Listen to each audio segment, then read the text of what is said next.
हामी फोटो खिचाउने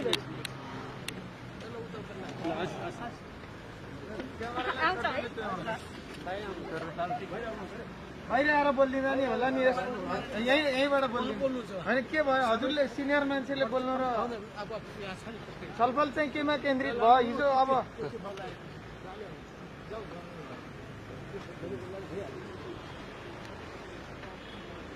साथीहरू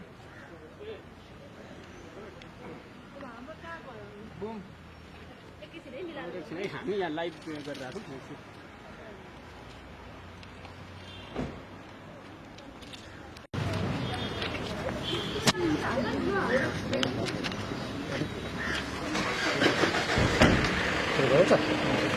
सुरु गर्नु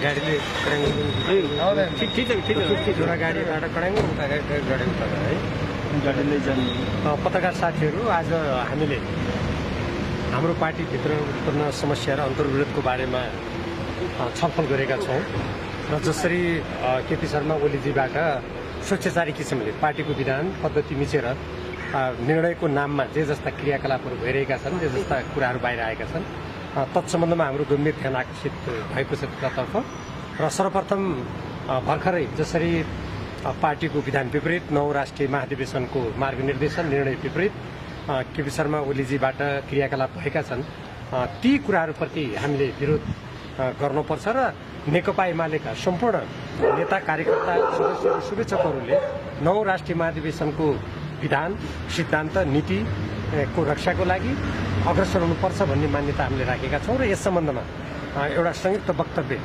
जारी गर्ने हामीले तय गरेका छौँ। त्यो संयुक्त वक्तव्य यस प्रकार छ। नेपाल कम्युनिस्ट पार्टी एमाले नेकपा एमालेको 9 राष्ट्रिय महाधिवेशनको मार्गनिर्देशन त्यसबाट पारित विधान र पद्धति मित्रै केपी शर्मा ओलीबाट एकपछि अर्को निरङ्कुश र स्वेच्छाचारी कार्य भइरहेको छ। राज्य सत्ताको दुरुपयोग गर्दै तानाशाही लाद्ने दुष्प्रयास भइरहेको छ। आफैले गोप्य सम्झौताका साथ घोषणा गरेको नेपाल कम्युनिस्ट पार्टी माओवादी केन्द्रसँगको एकीकरणका विरुद्ध अनेकौं षड्यन्त्र गर्दै पार्टी एकतालाई भङ्ग गर्न उद्धत केपी शर्मा ओलीबाट गत फागुन 23 गतेको सर्वोच्च अदालतको फैसलापछि पुनर्जीवित नेकपा एमालेलाई समेत विभाजन गरी नेपालको कम्युनिस्ट आन्दोलनलाई नै विसर्जन गर्ने दुष्प्रयत्न भइरहेको छ। नेपाली जनताले 5 वर्षका लागि निर्वाचित गरेको प्रतिनिधि सभालाई असंवैधानिक किसिमले विघटन गर्ने निर्णय बदर भएपछि उत्तेजित बन्नुभएका केपी शर्मा ओलीबाट राज्यका विभिन्न निकायलाई निकम्मा बनाउनका साथै नेकपा एमाले विभाजित गरी कम्युनिस्ट आन्दोलनलाई ध्वस्त गर्ने षड्यन्त्रपूर्ण काम भइरहेका छन्। नेकपा एमाले एकीकरण पूर्वको स्थितिमा पुनस्थापित भएपछि हामीले यसका केन्द्रदेखि स्थानीय तहसम्मका सबै संगठनात्मक संरचनाहरू तथा जनसंगठनहरूलाई पूर्ववत क्रियाशील गर्न प्रस्ताव गरेका थियौँ। विधि र पद्धति सम्मत किसिमले पार्टीलाई अगाडि बढाउँदै विगतका कमी कमजोरीहरूको यथासमयमा समीक्षा गर्नुका साथै कम्युनिस्ट पार्टीहरूको एकता र सहकार्यलाई आत्मसात गर्न आग्रह गरेका थियौँ। तर पार्टी अध्यक्ष पदमा रहनुभएका केपी शर्मा ओलीबाट त्यो कुरा स्वीकार्य भएन। उल्टै गत फागुन 28 गते हामीहरूलाई कुनै जानकारी नै नदिई प्रधानमन्त्रीको सरकारी निवास बालवाटारमा आफ्नो गुटको भेला गरी पार्टी विधानको ठाडो उल्लङ्घन गर्दै 9 राष्ट्रिय महाधिवेशनबाट निर्वाचित केन्द्रीय कमिटी भङ्ग गरियो र कथित राष्ट्रिय महाधिवेशन आयोजक कमिटी बनाइयो। यसका साथै केन्द्रीय कमिटीको सदस्य पद रिक्त नै नरहेको अवस्थामा पार्टीको विधान मिचेर नेकपा एमालेको सदस्य नै नरहेका व्यक्तिहरूलाई केन्द्रीय कमिटीको सदस्य मनोनयन गरेको भनी सार्वजनिक गरियो। यस प्रकारको अवैध निर्णय रद्द गरी नेकपा एमालेलाई पूर्ववत स्थितिमा क्रियाशील बनाई अगाडि बढ्न हामीले केपी शर्मा ओलीसँग पार्टी केन्द्रीय कार्यालयमा भएको वार्ता लगायत विभिन्न किसिमले भएका कुराकानीमा आग्रह गर्यौं। तर पार्टी एकता र कम्युनिस्ट आन्दोलनलाई प्रतिक्रियावादीहरूको षड्यन्त्रपूर्ण प्रहारबाट जोगाउने हाम्रो प्रस्ताव व्यक्तिगत स्वार्थ, अहंकार, अराजकता र कम्युनिस्ट आन्दोलनको विसर्जनतर्फ उन्मुख केपी शर्मा ओलीलाई मान्ने भएन। त्यसकारण 9 राष्ट्रिय महाधिवेशनबाट पारित सिद्धान्त, नीति, विधान र संगठनात्मक प्रणालीको रक्षाको लागि यही चैत्र 4 र 5 गते ललितपुरमा राष्ट्रिय कार्यकर्ता भेला गर्न हामी बाध्य भयौं। राष्ट्रिय कार्यकर्ता भेलाले नेकपा एमालेको सबै संरचना सर्वोच्च अदालतको फैसला अनुरूप पूर्ववत क्रियाशील तुल्याई पार्टी एकतालाई जोगाउन गरेको आग्रहलाई समेत केपी शर्मा ओलीबाट स्वीकार गरिएन।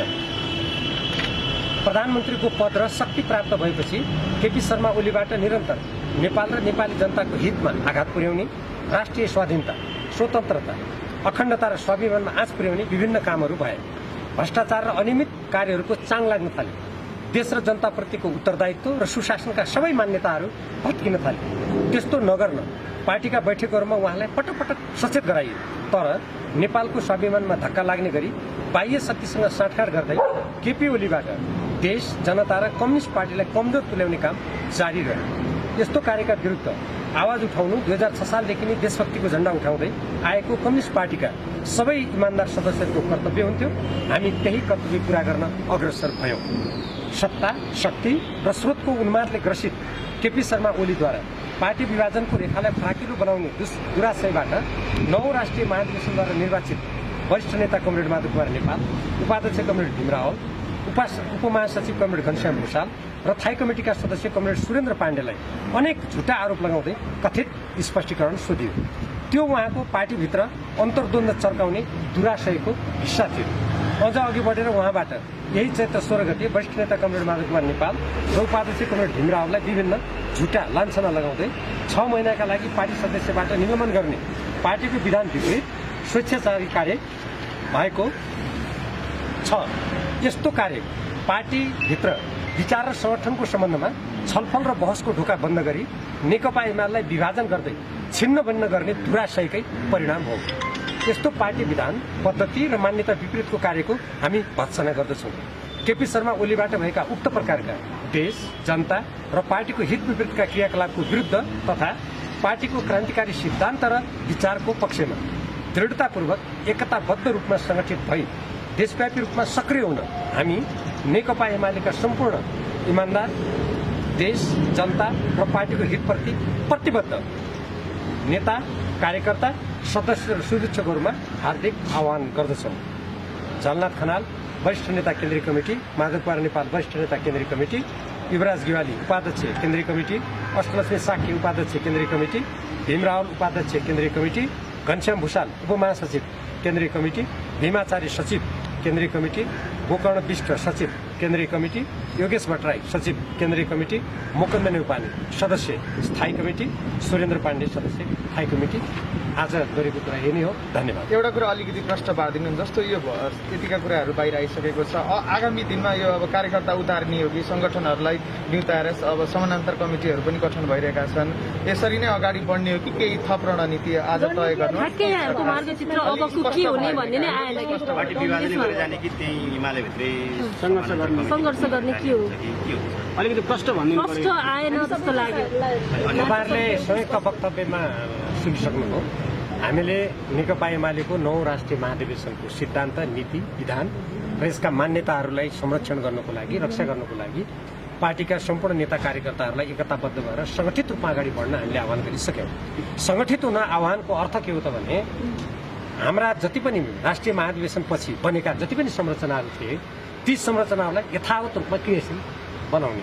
तर केपी शर्मा ओलीजी र उहाँको गुटसँग सम्बद्ध व्यक्तिहरूले 9 राष्ट्रिय महाधिवेशनपछि निर्माण गरिएका ती पार्टीका संरचनाहरूलाई क्रमशः भत्काउँदै, बिगार्दै त्यहाँ गुटगत किसिमले आफ्ना गुटका मान्छेहरूलाई राखेर त्यसलाई सञ्चालन गर्ने क्रियाकलाप देशव्यापी रूपमा गरिरहनु भएको हुनाले हामीले त्यस प्रकारका पार्टी विधान विपरीत 9 राष्ट्रिय महाधिवेशनको मान्यता र मार्गदर्शन विपरीतका कामहरूको प्रतिवाद गर्दै हामीले पनि सङ्गठन महाधिवेशनको निर्णय बमोजिम, पार्टीको विधान बमोजिम सङ्गठन सशक्त रूपमा देशव्यापी रूपमा निर्माण गर्ने कुरामा हामीले तय गरेका छौँ। तदनुरूप पार्टीका सम्पूर्ण नेता कार्यकर्ता र सदस्य शुभेच्छुकहरूलाई हामीले त्यसको लागि आह्वान गरिसकेका छौँ। तपाईँहरूलाई थाहा छँदैछ यस क्रममा कतिपय जिल्लामा, कतिपय स्थानीय पालिकाहरूमा सङ्गठनहरू धमाधम निर्माण भएका छन् र त्यसको साथसाथै हामीले जनसङ्गठनहरूका केन्द्रीय भेला गरेर ती सङ्गठनहरू पनि निर्माण गरेका छौँ।